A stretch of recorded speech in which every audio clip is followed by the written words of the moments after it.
Hi guys, welcome back to my channel. Today we're doing the JLPT N1 reaction video. I know you guys were waiting for it for a long time, so let's jump straight into it. I actually filmed this video once on Monday morning, right after I took the exam on Sunday. And the problem is I wasn't happy with that version of the video. It wasn't shot very well, so I'm refilming it today, but don't worry, I've taken notes of everything I was saying in that first video, so you will not be missing on any of my comments. Okay, so this video is going to be in 4 parts. We're going to first talk a little bit about the exam, so just a recap about the exam for people who really do not know about the JLPT at all. Then I'm going to cover the good points, the not so good points, and then we're going to talk about my prediction for this time around. Right, so JLPT, what is it? It stands for the Japanese Language Proficiency Test. It is an exam that has 5 levels. It goes from N5 to N1, N5 being the easiest level and N1 being the hardest level. This past Sunday, I took the N1 level of the JLPT. It took me over 1.5 years to prepare for it. And the exam is in 2 parts. It has a first part with kanji recognition, a vocab section, a grammar section, and reading comprehension section. And this first part for the JLPT N1, it takes 110 minutes exactly, so that's 1 hour and 50 minutes. And then there is a second part, which is the listening part, and the listening section for the JLPT N1 takes exactly 55 minutes. So overall, it's about almost 3-hour exam for the N1 level. And it's actually being held twice a year only, and in some countries only once a year, so you really have only 2 shots per year, or even 1 shot, depending on the country, per year to actually pass this exam. So, you know, it adds on to the pressure.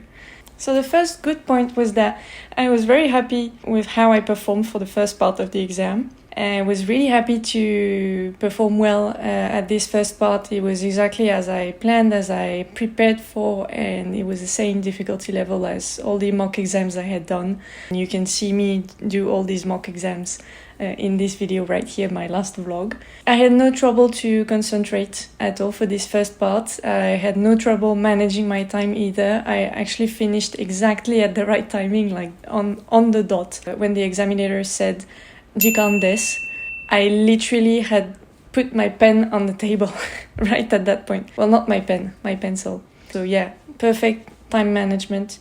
My self-management was also okay, so I had avoided drinking any water or anything, any liquids from about 10 a.m. in the morning. So by the time we were at the exam, so the exam starts at 12:30. So we sit at 12:30, everyone must be in the exam hall, but it actually starts at 1 p.m. And so yeah, by that time I was okay. I didn't want to go to the toilet until the end of the first part, and then we had a break, and I could go to the toilet, and I didn't drink either at that point, didn't eat anything either. My self-management for that was really good. I'm really happy. Another thing I had to be careful about was me really focusing on what were the instructions outside the exam hall, in the exam hall, and then the rules as enunciated by the examiner, because I'm someone who tends to be lost in my thoughts all the time, and I'm not very good at listening in to instructions, because it tends to be quite long and I get bored easily. And because I knew that this time I I was extra careful to listen properly and make sure I was following the instructions and the rules. So yeah, I didn't have any issues there either, and I was very happy about that. Right, now onto the not so good points. Actually, the second section, the listening part, was much harder than I anticipated. And the problem is, I don't know whether it was harder or whether it felt harder because I was unable to concentrate for like the first 10 questions.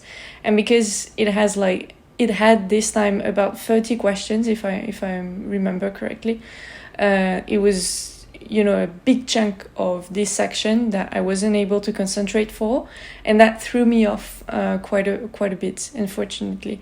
So I don't think I performed very well. So that's a big not so good point, and that may become the reason why I have to retake it this December. The second not so good point is that the exam hall was so far away from my house. Like, I live in Fukuoka.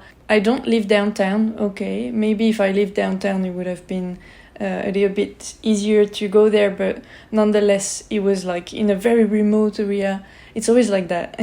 The exam halls for the JLPT are always very remote, and it adds on to the pressure because you're scared you're not going to find it. You're scared you'll be late because you won't get there in time. Yeah, it's just like it adds on to the pressure. I really don't like it. I don't like going to places I don't know, like in general. So can you imagine like how I feel, like the stress I feel when I go to a place I've never been to, and on top of it to take an exam is like my worst nightmare. I actually took a taxi to go there. It was the best decision ever. And last but not least, actually the person sitting next to me, taking the exam next to me, they were trying to cheat and look at my answer sheet. It's not that I wasn't very focused because of them at all. I could keep my concentration. That's fortunate, actually, that I could keep my concentration even though they were trying to look at my answer sheet. But just the fact that they were trying to do that, it added on to the number of things I was trying to process at the back of my mind and keep my concentration at its best. So yeah, just don't do that, guys, if you ever sit the exam. It's not fair to the other person at all, because both of you can actually get disqualified from taking the exam, so you can be escorted out of the exam hall. And that's because the person cheating, so of course they will be disqualified, but also the other person, because the examiner may think that the person is trying to help the person cheating. So, by putting the answer sheet a little bit too much in the middle of the table, for example. So both of you can be disqualified. So that's really unfair. And yeah, it's really dangerous and selfish behavior. So just don't do that. All right, my prediction. So as I said, the listening part wasn't great at all. I don't think I will pass this time just because of it. I need the 3 sections, individual 3 sections. So the first one being kanji, vocab, and grammar. Then the second section being reading comprehension. And then the last one being listening comprehension. For each of these sections, you need 19 points. Really, for the listening section, I don't think I made it. I don't think I got these 19 points. Or if I did, and if I do pass this time, it would be giri. But yeah, I don't think I will pass this time. So yeah, there is a good chance I will have to retake it in December, and I will take you along with me. That's all for my prediction. Thank you guys for tuning in today. Thank you for listening to me. And if you have any questions, please leave them in the comment section below. I reply to all the comments. Thank you so much for watching, and I see you in the next video. Bye bye.